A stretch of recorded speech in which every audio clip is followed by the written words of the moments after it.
भारत की पवित्र धरती पर बिहार की शांत वादियों में कभी ज्ञान का एक ऐसा सूरज उगा था जिसकी रोशनी पूरी दुनिया में फैली।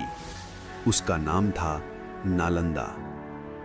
5वीं शताब्दी में स्थापित नालंदा विश्वविद्यालय केवल एक शिक्षण संस्थान नहीं था, बल्कि ये ज्ञान, शोध और आध्यात्म का विश्व केंद्र था। यहाँ भारत ही नहीं, बल्कि चीन, कोरिया, तिब्बत और कई दूर देशों से विद्यार्थी शिक्षा प्राप्त करने आते थे। कहा जाता है कि यहाँ लगभग 10,000 विद्यार्थी और 2,000 आचार्य एक साथ अध्ययन और अध्यापन करते थे। गणित, खगोल विज्ञान, आयुर्वेद, दर्शन, व्याकरण और बौद्ध अध्ययन जैसे अनेक विषयों की शिक्षा यहाँ दी जाती थी। नालंदा में प्रवेश लेना आसान नहीं था।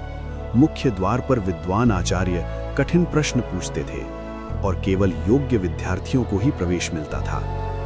ये स्थान केवल पढ़ाई का नहीं, बल्कि गहन चिंतन और तर्क वितर्क का केंद्र था। यहाँ का विशाल पुस्तकालय, जिसे धर्मगंज कहा जाता था, दुनिया के सबसे बड़े पुस्तकालयों में से एक था।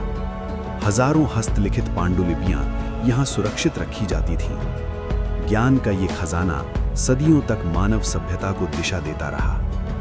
लेकिन इतिहास के पन्नों में एक दुखद मोड़ भी आया।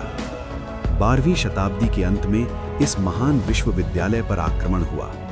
इमारतों को नष्ट कर दिया गया और पुस्तकालय में आग लगा दी गई। कहा जाता है कि वो आग कई महीनों तक जलती रही और अनगिनत ज्ञान की धरोहर राख में बदल गई। धीरे धीरे नालंदा खंडहरों में बदल गया। जहां कभी विद्वानों की आवाज गूंजती थी, वहां सन्नाटा छा गया। परंतु नालंदा की आत्मा कभी समाप्त नहीं हुई। सदियों बाद उसी पवित्र भूमि पर फिर से शिक्षा का दीप प्रज्वलित हुआ। आज आधुनिक नालंदा विश्वविद्यालय एक बार फिर दुनिया भर के विद्यार्थियों को आकर्षित कर रहा है। ये खंडहर हमें केवल अतीत की याद नहीं दिलाते, बल्कि ये बताते हैं कि ज्ञान कभी नष्ट नहीं होता। वो पीढ़ी दर पीढ़ी आगे बढ़ता रहता है।